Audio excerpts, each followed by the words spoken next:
Chào các bạn, hôm nay Bếp Nhà cô Mỹ sẽ hướng dẫn cho các bạn làm món đậu gà xào xả ớt. Nào bây giờ mời các bạn cùng theo dõi.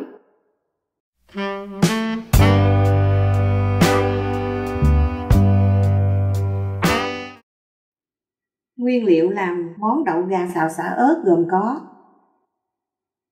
200g đậu gà ngâm mềm rửa sạch, đường cát, nước tương, ớt băm, hạt nêm nấm hương, dầu ăn, sả và tỏi.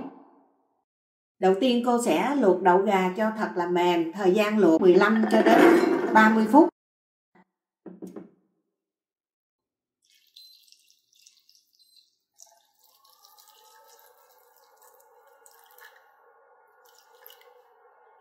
Khi đậu sôi chúng ta sẽ hớt bọt.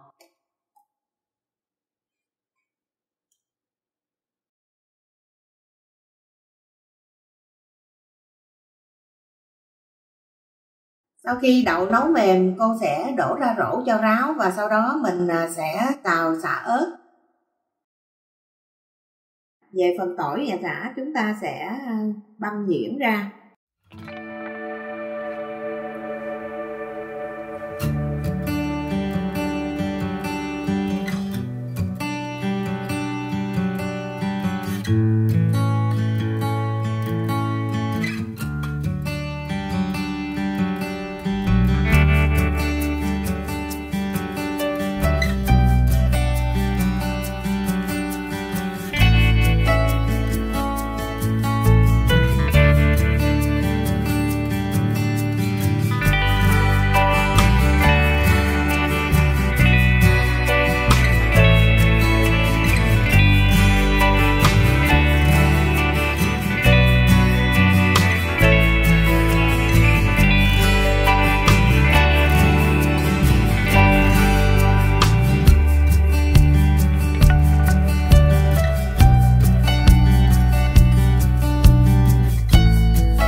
Cô sẽ làm nóng chảo ở nhiệt độ khoảng trung bình.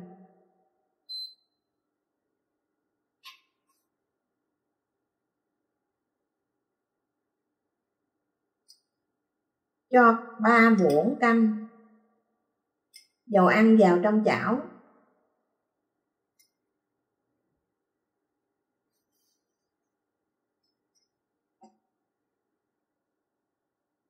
Chảo nóng, chúng ta sẽ cho tỏi vào.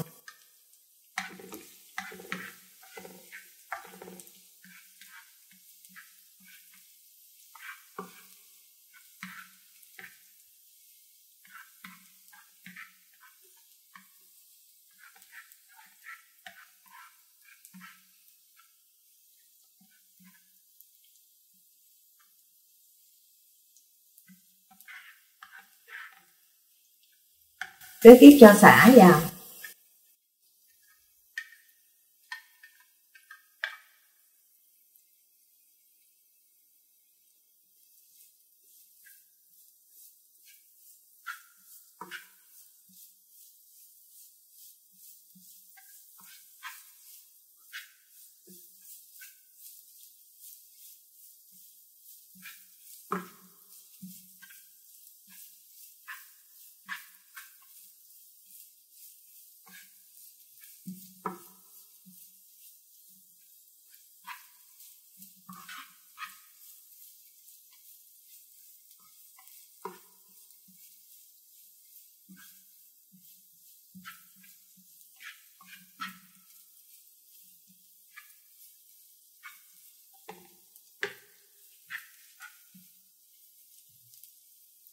Sau đó cho đậu gà.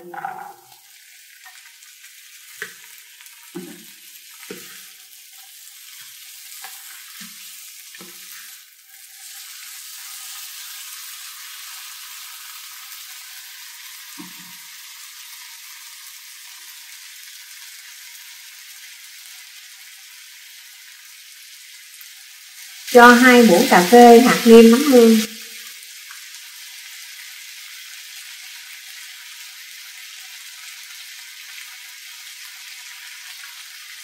4 muỗng canh nước tương.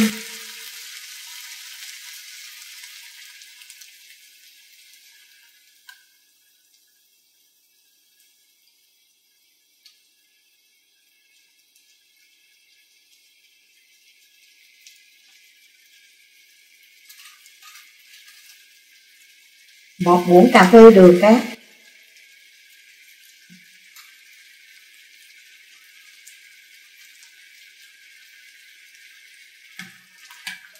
Trộn đều hỗn hợp. Các bạn giảm lửa xuống nha, cho nhiệt độ thấp lại, cho những cái nguyên liệu nó thấm vào trong hạt đậu.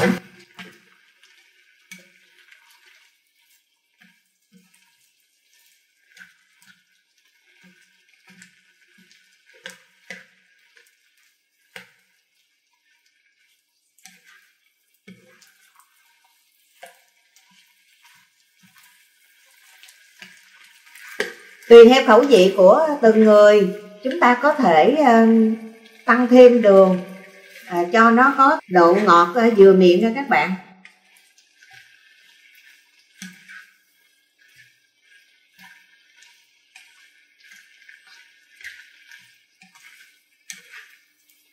Trộn đều hỗn hợp trên bếp cho đến khi cái lượng nước ở dưới nó cạn bớt và những cái thành phần nguyên liệu thấm đều vào trong hạt đậu. Thì lúc đó chúng ta sẽ cho ớt vào và sau đó là tắt bếp.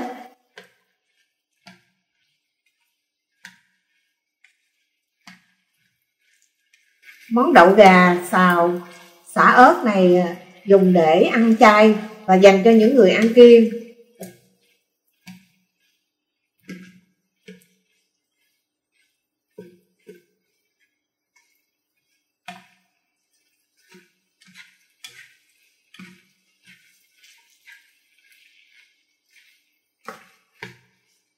Khi đậu gà đã cạn nước nha, chúng ta cho ớt vào.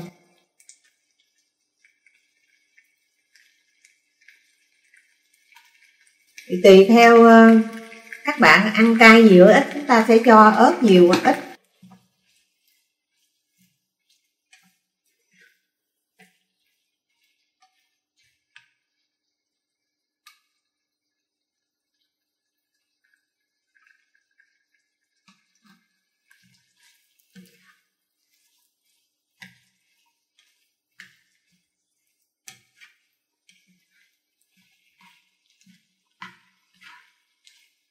Sau khi đậu gà đã thấm đều gia vị và cạn nước thì cô sẽ tắt bếp và mang xuống.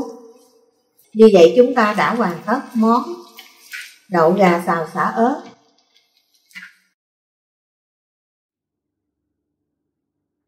Món đậu gà xào xả ớt đã hoàn thành. Cô mời các bạn cùng thưởng thức. Bếp nhà cô Mỹ hẹn gặp lại các bạn trong video kế tiếp. Cảm ơn các bạn đã theo dõi video này. Bye bye các bạn, hẹn gặp lại.